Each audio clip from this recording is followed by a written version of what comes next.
할렐루야, 반갑습니다. 예배하는 가정마다 하나님의 복됨이 충만하기를 주님의 이름으로 축복합니다. 아멘.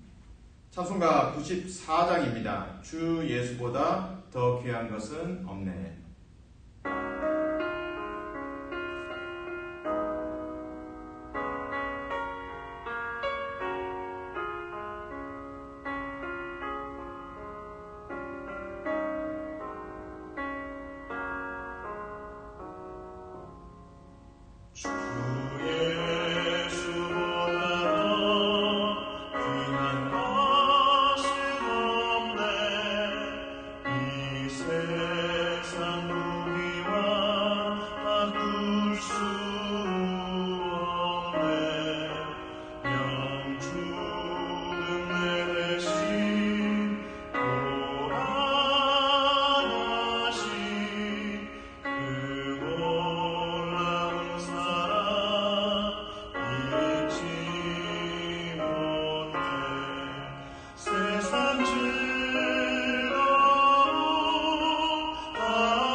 아멘. 기도하겠습니다. 거룩하신 주님 감사합니다. 이 찬송가의 고백처럼 주 예수 밖에는 없습니다. 이 땅에 살면서 우리 마음에 욕심이 날 때가 참 많이 있습니다. 사람의 명성을, 인정을 구할 때도 있습니다. 돈을 구할 때도 있습니다. 우리의 또한 쾌락을 쫓아갈 때도 있습니다. 그러나 이 모든 것이 헛된 것임을 고백합니다. 오직 예수 그리스도로만 우리 삶에 구원이 있고 참된 만족이 있습니다. 주님, 오늘 로마서 말씀을 통해서 우리 심령이 다시금 하나님을 만나고 기뻐하고 치유받는 복됨을 허락하여 주시옵소서. 주님, 환우들 위해 중보합니다. 하나님께서 위로하시고 안아주시고 또 치유하여 주시기를 간절히 기도합니다. 주님, 선교사님들 가정과 또 사역을 위해서 중보합니다. 하나님께서 보내셨습니다. 그 땅끝에서 수고하는 그 손길에 열매가 있게 하여 주시옵소서. 그 가정의 피로들을 채우시며 자녀들이 믿음 안에서 강건하게 성장케 도와주시옵소서. 예수님 이름으로 기도합니다. 아멘. 말씀은 로마서 1장 8절에서 17절까지 말씀입니다. 한 절씩 나눠서 읽습니다. 먼저 내가 예수 그리스도로 말미암아 너희 모든 사람에 관하여 내 하나님께 감사함은 너희 믿음이 온 세상에 전파됨이로다. 내가 그의 아들의 복음 안에서 내 심령으로 섬기는 하나님이 나의 증인이 되시거니와 항상 내 기도에 쉬지 않고 너희를 말하며 어떻게 하든지 이제 하나님의 뜻 안에서 너희에게로 나아갈 좋은 길 얻기를 구하노라. 내가 너희 보기를 간절히 원하는 것은 어떤 신령한 은사를 너희에게 나누어 주어 너희를 경고하게 하려 함이니 이는 곧 내가 너희 가운데서 너희와 나의 믿음으로 말미암아 피차 안위함을 얻으려 함이라. 형제들아, 내가 여러 번 너희에게 가고자 한 것을 너희가 모르기를 원하지 아니하노니 이는 너희 중에서도 다른 이방인 중에서와 같이 열매를 맺게 하려 함이로되 지금까지 길이 막혔도다. 헬라인이나 야만인이나 지혜 있는 자나 어리석은 자에게 다 내가 빚진 자라. 그러므로 나는 할 수 있는 대로 로마에 있는 너희에게도 복음 전하기를 원하노라. 내가 복음을 부끄러워하지 아니하노니 이 복음은 모든 믿는 자에게 구원을 주시는 하나님의 능력이 됨이라. 먼저는 유대인에게로요 그리고 헬라인에게로다. 복음에는 하나님의 의가 나타나서 믿음으로 믿음에 이르게 하나니 기록된 바 오직 의는 믿음으로 말미암아 살리라 함과 같으니라. 아멘. 여러분이 놀이공원에 가보셨습니까? 그곳에 가면 좀 이 전율을 느낄 수 있는 놀이기구들이 있습니다. 높은 곳에 올라갔다가 떨어지는 것도 있고요. 청룡열차라고 해서 기차처럼 높이 올라가 또 내리막길로 그리고 또 회전하고 이런 놀이기구들이 많이 있습니다. 저는 좀 그런 놀이기구를 좋아하지는 않습니다. 한 번은 20대 때로 생각되는데요. 그 놀이기구 중에 바이킹이라는 게 있습니다. 이제 배 모양이죠. 배 모양인데 이제 앞 뒤로 마치 그네처럼 흔들리는 거죠. 근데 이제 그 흔들림의 폭이 상당히 심합니다. 정말 무서웠습니다. 고함도 지르고 식은땀이 나는 그런 경험을 했습니다. 물론 그걸 이제 즐기시는 분도 있고요. 또 저처럼 즐기지 못하는 경우도 있습니다. 그런 공포를 느끼고 나면 바이킹 같은 놀이기구는 절대로 타지 않겠다. 누가 100만 원을 줘도 그런 놀이기구는 타지 않겠다. 이런 고백이 나옵니다. 사람마다 그 두려움의 대상이 다릅니다. 높이에 대한 두려움이 있는 분도 계시고요. 그리고 이제 좁은 공간에 대한 두려움이 있는 분도 계십니다. 그래서 이제 폐쇄 공포증이라고 하죠. 그리고 무대 공포, 사람들 앞에 서서 이제 말하는 것에 대해서 엄청난 스트레스와 부담감을 갖는 분도 있습니다. 그리고 이제 미국에 살아가면서 영어 울렁증이라고 표현하죠. 그러니까 영어를 이제 듣거나 말해야 할 때 또 이렇게 약간 두려움이 엄습할 때가 있습니다.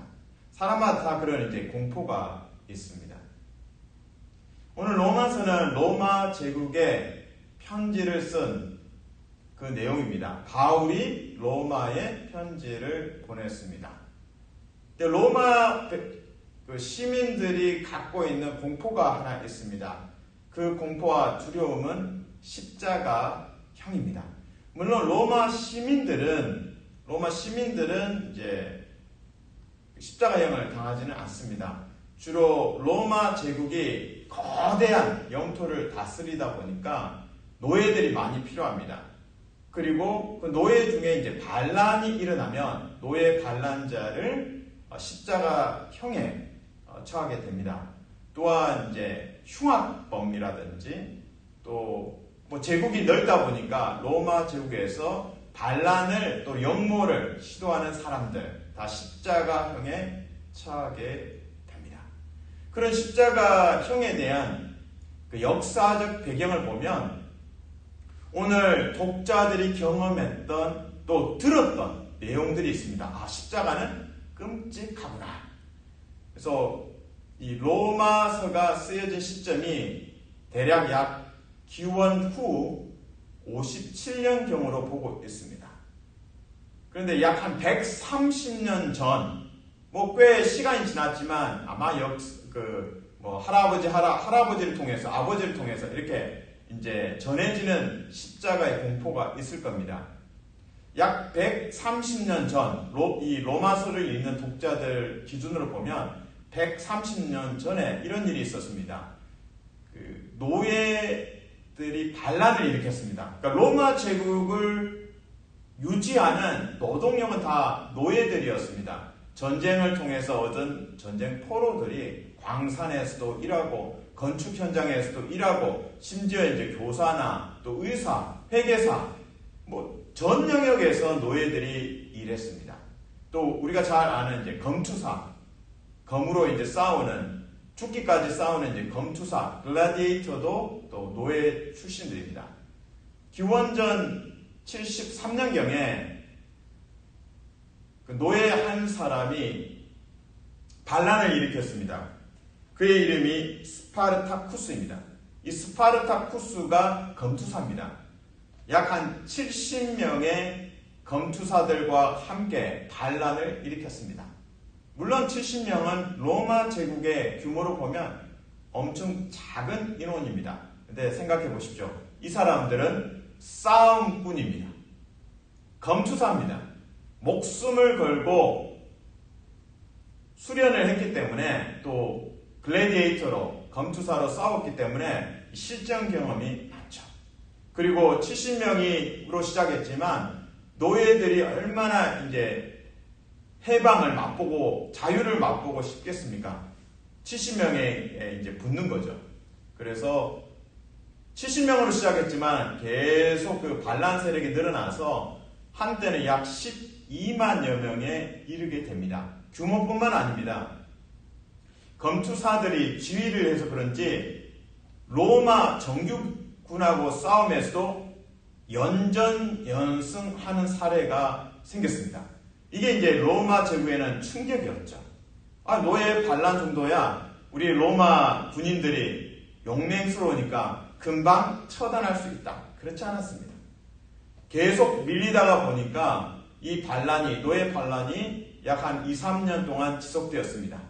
그래서 결국 로마 제국에서는 결단을 하고 그 거대한 팔군단을 투입해서 결국에는 주도자를 처형하고 죽음에 이르게 하고 약 6,000명의 노예들을 생포했습니다. 자, 6,000명의 노예들을 어떻게 했을까요? 다시 광산이나 건축 현장이나 검투사로 사용했을까요? 그렇지 않습니다. 6천 명에 이르는 인원들을 십자가에 매달아 죽게 했습니다. 그러니까 빨가벗겨서 수치와 인간의 존엄성이 말살되는 그 십자가형에 처하면서 경고하는 거죠. 로마 제국에 불순종하면, 반역하면 이런 꼴이 될 것이다. 꿈도 꾸지 마라. 이런 메시지를 전하고자 했던 겁니다. 근데 이 십자가가 6천 명을 십자가에 매달았으니까 얼마나 많은 공간이 필요했겠습니까? 당시 로마에서 남부 이탈리아로 가는 길이 있었습니다. 아피도라는 그 길이 있는데, 대한민국에 비유하면 경부고속도로. 경부고속도로에 해당하는 이 아피도 길에 촘촘하게 십자가를 매달았습니다. 그래서 약 한 200km 거리에 6천 명의 노예들이 십자가에 달려서 죽었습니다. 계산을 하면 100m, 우리가 이제 익숙한 100m 달리기 할 때 그 100m를 기준으로 한다면 그 안에 3명이 십자가에 매달려 있는 겁니다. 여러분이 100m를 걸을 때마다 3명의 십자가에 달린 노예들이 있는 겁니다. 경부고속도로처럼 정말 많은 인원들이 오고 가면서 이 십자가를 바라보게 되고 공포를 느끼게 됩니다. 비록 이것이 130년 전에 있었던 일이지만 들려지는 소문과 생생한 증인들의 그 전해지는 말들이 오늘 로마 독자들에게도 충분히 마음에 각인되고 또 공포로 와 닿았을 것입니다. 오늘 바울은 이런 두려움 속에 있는 복음을 전하고자 합니다. 예수 그리스도의 복음입니다. 그러나 로마 시민들에게는 이 복음은 십자가의 복음입니다. 예수 그리스도가 십자가에 못 박혀 죽은 것은 객관적 사실입니다. 그러므로 이런 공포 속에서 이 로마 시민들이, 로마 교회가 어떻게 십자가라는 공포를 극복할 수 있을까요? 그래서 바울은 여러 번 이렇게 표현합니다. 내가 로마에 가고 싶었다. 로마에 가고 너희의 믿음을 견고하게 하고 싶었다. 너희를 위로하고 싶었다. 너희의 공포를 털어내도록 돕고 싶었다. 그 길이 막혔다. 그러나 정말 가서 너희를 격려하고 싶다라고 바울은 거듭거듭 강조합니다. 아마 독자들에게는 좀 위로가 되었겠죠. 야, 바울이 이렇게 열심이구나. 우리를 위하구나. 그리고 오늘 1장 16절, 17절에서 바울은 복음을 부끄러워하지 않는다고 선포합니다. 이 복음은 십자가의 복음입니다. 이 십자가의 복음을, 공포의 복음을, 두려움의 복음을 두려워하지 않는다고 바울은 선포하고 있습니다. 16절 읽어드립니다. 내가 복음을 부끄러워하지 아니하노니 이 복음은 모든 믿는 자에게 구원을 주시는 하나님의 능력이 됨이라. 먼저는 유대인에게요 그리고 헬라인에게로다. 아멘. 바울은 16절에 선포합니다. 내가 복음을 부끄러워하지 않는다. 십자가의 복음을 두려워하지 않는다. 이 복음을 자랑한다. 이 복음은 모든 믿는 자에게 하나님의 능력이 되셔서 두려움과 맞서 싸울 수 있다라고 바울은 선포하고 있습니다. 그것은 바울의 경험이고 간증이고 신앙 고백입니다. 57년경, 기원 후 57년경에 이 바울이 로마서를 썼습니다. 그리고 실제로 약 AD 기원 후 60년, 그러니까 이 편지 로마서를 쓰고 나서 3년이 지나서 바울은 로마에 도착합니다. 물론 이제 황제에게 재판을 받기 위해서 왔습니다. 그래서 가택 연금 상태에서 대략 한 2-3년 동안 로마에 머물게 됩니다. 그리고 사람들은 바울에게 모여옵니다. 그리고 복음에 대해서 질문합니다. 지금 로마서를 받아든, 편지를 받아든 로마의 성도들이나 또 시민들은 질문합니다. 어떻게 공포의 십자가형 그리스도께서, 예수께서 십자가에서 못 박혀 죽었는데 우리도 그렇게 될 수 있는데 그 공포와 두려움을 어떻게 극복할 수 있을까요? 바울은 계속 강조합니다. 내가 복음을 부끄러워하지 않는다. 이 복음은 모든 믿는 자에게 하나님의 능력이 되신다고 선포하고 있습니다. 여러분의 두려움은 무엇입니까? 여러분의 공포는 무엇입니까? 이 십자가를 통해서 여러분 안에 있는 두려움과 공포가 물러가는 하나님의 능력, 하나님의 용기, 하나님의 힘주심을 덧입기를 주님의 이름으로 축복합니다. 아멘. 말씀을 맺고자 합니다. 십자가는 로마 시민들에게 또 로마 교인들에게 공포의 대상입니다. 앞이도 약 200km에 이르는 그 번잡한 사람들이 많이 왕래하는 그 길가 200km에 6,000개의 십자가가 꽂혀 있었습니다. 사람들의 기억 속에서, 사람들의 마음에서 사라지지 않는 두려움과 공포입니다. 그러나 복음은 바울을 변화시켰고 이제 복음은 로마에 있는 교인들과 시민들의 마음을 두드리고 있습니다. 과연 이 복음이 무엇이간데 바울이 이렇게 십자가를 두려워하지 않고 담대히 선포하는가? 그 복음 안에는 생명이 있기 때문입니다. 구원이 있기 때문입니다. 죄사함이 있기 때문입니다. 이렇게 비유할 수 있습니다. 아이를 처음 임신하고 두려움이 있습니다. 산모에게. 내가 이 산고를, 그 아이를 해산하는 고통을 감내할 수 있을까? 그 해산의 날이 다가올수록 두려움이 더 커져갑니다. 그러나 그 해산한 순간 고통스럽죠. 근데 해산하고 나서 그 새 생명을 안게 될 때 그 이전의 두려움과 그리고 해산의 고통이 눈 녹듯이 사라지게 됩니다. 그래서 둘째 아이를 산모가 꿈꾸게 되고 실제로 둘째도 낳고 셋째도 낳게 됩니다. 생명을 품에 안았던 산모에게는 담대함이 있습니다. 용기가 있습니다. 생명을 안았기 때문입니다. 바울이 그러합니다. 그리고 바울은 로마 시민들에게 또 로마 성도들에게 격려하고 있습니다. 예수 그리스도로 말미암은 영생, 그 영원한 생명을 안아본 경험, 그것 때문에 다시금 그들 안에 예배가 살아나고 복음을 전할 수 있도록 십자가의 두려움을 뛰어넘도록 격려하고 있습니다.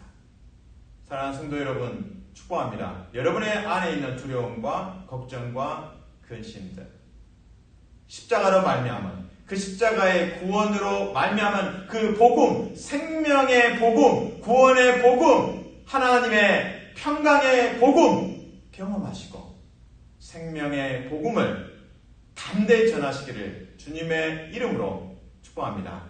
아멘. 기도하겠습니다. 하나님 감사합니다. 산모는 해산의 수고를 기억합니다. 그러나 새 생명의 기쁨 때문에 그 상고를 잊고 다시 새 생명을 잉태하는 그리고 출산하는 복됨을 누립니다. 바울은 로마 성도들에게 그러한 산모의 새 생명을 출산하는 경험을 격려하고 있습니다. 우리에게도 두려움이 있고 걱정도 있습니다.